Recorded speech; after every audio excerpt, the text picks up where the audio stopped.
Hello friends. आज फिर से आपका स्वागत है नर्सिंग नोट्स क्लासेस में। तो आज हम पढ़ने वाले हैं anatomy physiology of respiratory system का। यह हमारा अप्लाइड एनाटमी फिजियोलॉजी का सेकंड यूनिट है, जो कि है रेस्पिरेटरी सिस्टम। तो चलिए पढ़ते हैं हम। तो स्टार्टिंग करते हैं हम रेस्पिरेटरी सिस्टम से। रेस्पिरेटरी सिस्टम का जो फंक्शन है उसकी डेफिनेशन है supply O2 gas to the blood and remove CO2। तो जो हमारा रेस्पिरेटरी की सिस्टम का जो फंक्शन है वो बेसिकली जो फंक्शन है वो ये है कि जो O2 गैस होती है उसको सप्लाई करता है ब्लड के अंदर और रिमूव करता है CO2 को ब्लड से। तो ये बहुत क्रूशियल और इम्पोर्टेंट प्रोसेस है हमारे बॉडी के लिए, जिससे कि हमारी बॉडी वर्क कर पाती है और एनर्जी गेन कर पाती है। ठीक है फ्रेंड्स। तो अब हमें रेस्पिरेटरी सिस्टम्स में ये हमारे कुछ पार्ट्स है, ये देखिए। हम आपको दिखा दें कि नेजल कैविटी है फर्स्ट पार्ट, फिर सेकंड पार्ट स्टार्ट होता है नॉस्ट्रिल से, थर्ड पार्ट स्टार्ट होता है ओरल कैविटी से, फोर्थ आता है फिर हमारा फेरिंग्स, फिर फिफ्थ आता है हमारा लैरिंग्स। क्योंकि फ्रेंड्स हमें जो ये रेस्पिरेटरी सिस्टम के जो पार्ट्स हैं ये हमें सीक्वेंस वाइज चलने हैं, क्योंकि एयर जिधर से जाती है उधर से हमें सीक्वेंस वाइज चलते हुए चलना है। तो मैंने फ्रेंड्स लाइन से बताया ना आपको, फर्स्ट हो गया nasal cavity, second nostrils, third oral cavity, fourth हमारा फेरिंग्स, फिर लैरिंग से होते हुए जो हमारी जो एयर है फिर ट्रैकिया में जाती है, फिर ट्रैकिया से हमारी जो एयर है वो डिवाइड हो जाती है, उस डिवाइडिंग पॉइंट को हम करीना ऑफ द ट्रैकिया बोलते हैं। फिर उसके बाद फ्रेंड्स ये दो पार्ट्स में डिवाइड हो जाती है, राइट मेन प्राइमरी ब्रोंकस और लेफ्ट मेन प्राइमरी ब्रोंकस। फिर उसके बाद फ्रेंड्स ये जो एयर है हमारे राइट और लेफ्ट लंग्स में डिवाइड हो जाती है। और जो हमारी जो हमारे रेस्पिरेंट्स का जो एक इम्पोर्टेंट पार्ट है, जो कि जिसका एयर जिसमें एयर नहीं जाती, जिसका कोई एयर वहाँ तक पहुँचती नहीं है, लेकिन फिर भी वो एक रेस्पिरेटरी प्रोसेस को हेल्प कराता है, वो जिसको बोलते हैं डायफ्राम। ये फ्रेंड्स ये हमारे कुछ पार्ट्स हैं रेस्पिरेटरी सिस्टम के। तो फ्रेंड्स अगला पढ़ते हैं हम human respiratory system. Human respiratory system में हम पढ़ते हैं respiratory system form of the path through which air passes from the nose to lungs. तो फ्रेंड्स ये हमें बोलता है कि जो रेस्पिरेटरी सिस्टम है एक पाथ है जो कि हमारी जो एयर पासेस करती है नोज टू लंग्स में। तो फ्रेंड्स मैंने आपको बताया ही था इसी में नोस्ट्रिल्स नेजल कैविटी से लंग्स तक जो आने वाली जो प्रोसेस है, जो पाथवे है, उसको ह्यूमन रेस्पिरेटरी सिस्टम बोलते हैं। Exchange of gases during internal and external respiration is the major function of respiratory system। Friends ये हमें ज़रूर याद रखना है कि जो हमारा रेस्पिरेटरी सिस्टम की जो प्रोसेस है वो हमें दो पार्ट्स में डिवाइड होती है, जिसको बोलते हैं इंटरनल एंड एक्सटर्नल रेस्पिरेशन। ठीक है फ्रेंड्स। फिर उसके बाद हम पढ़ते हैं third, the system also filters and warms and humidifies the inhaled air. ये जो सिस्टम है ये हेल्प करता है हमें उस एयर को फिल्टर करने में, वार्म करने में उसको जो कि जैसे हम कभी कभी होता है ना, हम ज़्यादा कश्मीर जैसे ठंडे इलाकों में पहुंच जाते हैं, तो जो एयर होती है वो बहुत कोल्ड होती है। तो अगर वो डायरेक्ट हमारे रेस्पिरेटरी सिस्टम में जाएगी तो हमें वो डैमेज कर सकती है हमारे ब्रोंक्यूल्स को, एल्वोलाइज को। तो उसको भी ये वार्म करने में हेल्प करता है। और ह्यूमिडिफाई, जो फ्रेंड्स जो सीज़न आता है ना, ये जो ड्राई एयर का जो सीज़न आ जाता है, तो उसमें जो हमारे एयर के जो पार्टिकल्स होते हैं वो बहुत ड्राई हो जाते हैं। तो वो हमारी बॉडी अगर हम जब उन्हें इनहेल करेंगे तो हमारे नोस्ट्रिल्स के जो हेयर होते हैं उनमें वो इन्हें ट्रैप कर सकते हैं उनको। इसलिए अगर वो वो ना ट्रैप हों, डायरेक्टली इजीली वो हमारे रेस्पिरेटरी सिस्टम में पहुंच जाएं और अपना वर्क कर सकें अच्छे तरीके से, तो उसको ह्यूमिडिफाई भी करते हैं ये। और द इनहेल्ड एयर, जो हम इनहेल्ड एयर करते हैं, जो इनहेल करते हैं एयर को। ठीक है फ्रेंड्स। तो ये याद रखिएगा इसके तीन मेन फंक्शन है, फिल्टर करना, वार्म करना, ह्यूमिडिफाई करना, जो हम इनहेल्ड करते हैं एयर को। फिर उसके बाद जो हमारा जो रेस्पिरेटरी सिस्टम जो है इंक्लूड करता है वोकल कॉर्ड को, प्रोड्यूस साउंड को।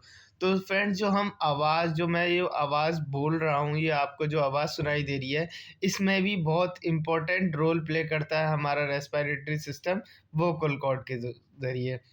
फिर फ्रेंड्स जो लंग्स हैं वो हमारे कंट्रोल करते हैं पीएच लेवल को।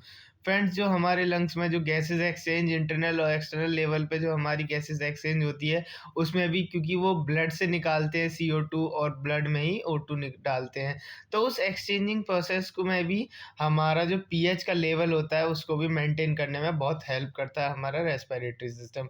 फ्रेंड्स फिर हमारा ऑल फैक्ट्री बल्ब्स जो होते हैं, जो हमारी नेजल कैविटी में कुछ न्यूरॉन्स होते हैं और हेयर लाइक सेल्स प्रेजेंट होते हैं गॉबलेट सेल टाइप में, जो कि हमें हमें स्मेलिंग करने में भी बहुत हेल्प करते हैं, जिनको बोलते हैं ऑल फैक्ट्री बल्ब्स, जो हमारी नेजल कैविटी में होते हैं फ्रेंड्स।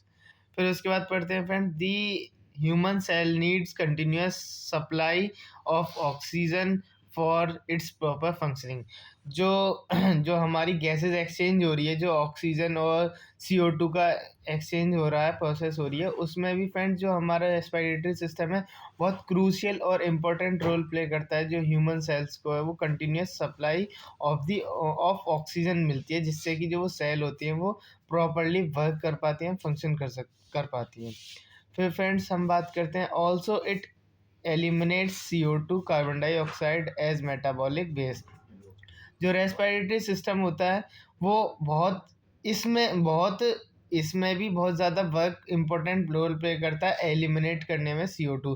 अगर फ्रेंड्स हमारी बॉडी में CO2 का लेवल ज़्यादा हो जाएगा, तुम खुद सोचो, CO2 का लेवल अगर ज़्यादा हो जाएगा तो कार्बन मोनोऑक्साइड हमारी बॉडी में बढ़ जाएगी, तो जिससे कि जो हमारी बॉडी जो है वो बॉडी की जो सेल्स हैं वो डैमेज होने शुरू हो जाएंगे, जिससे कि मेटाबॉलिक एसिडोसिस और बहुत सारी रेस्पिरेटरी कंडीशंस अकर हो सकती हैं। तो इस चीज़ से बचाने के लिए भी रेस्पिरेटरी सिस्टम बहुत ज़्यादा इम्पोर्टेंट रोल प्ले करता है as a metabolic waste product. जो वेस्ट है हमारी बॉडी का CO2, उसको निकालने के लिए भी बहुत ज़्यादा रोल प्ले करता है। फिर उसके बाद पढ़ते हैं फ्रेंड्स, जो exchange of gas between the atmosphere and human body takes place during aspiration. तो फ्रेंड्स ये हमें बता रहा है कि जो एक्सचेंज हो रहा है गैसेस का between atmosphere and human body, ये प्लेस ड्यूरिंग द रेस्पिरेशन। जो एटमॉस्फेयर से जो हम गैस ले रहे हैं, एयर ले रहे हैं गैस में, और जो बॉडी के अंदर जाके जो गैस एक्सचेंज होके बाहर फिर से आ रही है, उसको भी बहुत अच्छे तरीके से मेंटेन करता है एटमॉस्फेयर के लेवल को और बॉडी के लेवल को बहुत अच्छी तरीके से मेंटेन। और कहते हैं ना फ्रेंड्स, ये यूनिवर्सल मेंटेनेंस है, मेंटेन थेरेपी है। ये हमारे यूनिवर्सल, जैसे कि पेड़ों को CO2 की ज़रूरत है और हमें O2 की ज़रूरत है, पेड़ हमें O2 देते हैं और CO2 लेते हैं, तो इसी तरीके से ये हमें मेंटेन करती है। यूनिवर्सल मेंटेनिंग थेरेपी हो गई, इस चीज़ को यूनिवर्सल मेंटेनिंग थेरेपी बोलते हैं फ्रेंड्स, जो कि है हमारे रेस्पिरेटरी सिस्टम बहुत अच्छे से प्ले करता है, हेल्प करता है अपने आप को भी और एटमॉस्फेयर को भी। ठीक है फ्रेंड्स, हमें याद रखना है। फिर उसके बाद हम पढ़ते हैं, anatomy of respiratory tracks can be divided into 2 groups structurally. Structure के बेस पे हम रेस्पिरेटरी ट्रैक को 2 पार्ट्स में डिवाइड करते हैं, अपर रेस्पिरेटरी ट्रैक्ट और lower respiratory tract.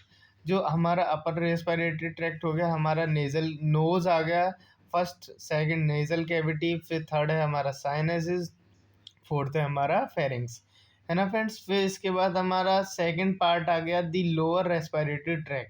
Lower respiratory tract में हम पढ़ते हैं larynx, trachea, bronchial tree and lungs.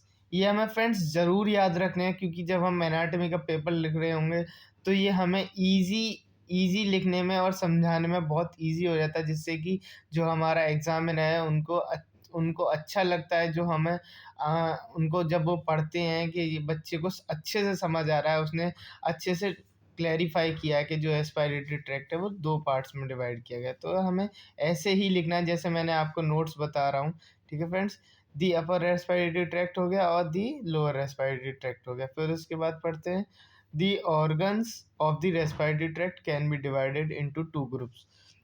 जो हमारा रेस्पिरेटरी ट्रैक्ट है वो दो ग्रुप्स में डिवाइड किया गया है, फंक्शनल लेवल पे और ये हमारा स्ट्रक्चर लेवल पे। तो फंक्शन लेवल पे पढ़ते हैं हम दी कंडक्टिंग पोर्शन, दी रेस्पिरेटरी पोर्शन। तो फर्स्ट कंडक्टिंग पोर्शन में पढ़ते हैं। कंडक्टिंग पोर्शन क्या कहता है? The system of interconnecting cavities and tubes that conducted air into the lungs. इसका मतलब ये कह रहा है कि जो वो सिस्टम जो इंटरकनेक्ट करता है कैविटी से ट्यूब के साथ, that conduct air into the lungs. जैसे कि हमने नोज और नेजल कैविटी से एयर इनहेल्ड करी, नेजल कैविटी हो गई। और जब नेजल कैविटी से हम एयर पास करते हैं फेरिंग्स, लैरिंग्स, ट्रैकिया। लैरिंग्स जो ट्रैकिया है वो हमारी ट्यूब्स हैं, ट्यूब्स के द्वारा वो हमारी एयर लंग्स में जाती है। तो उस कनेक्शन और इंटरकनेक्टिंग सिस्टम को हम कंडक्टिंग पोर्शन बोलते हैं फ्रेंड।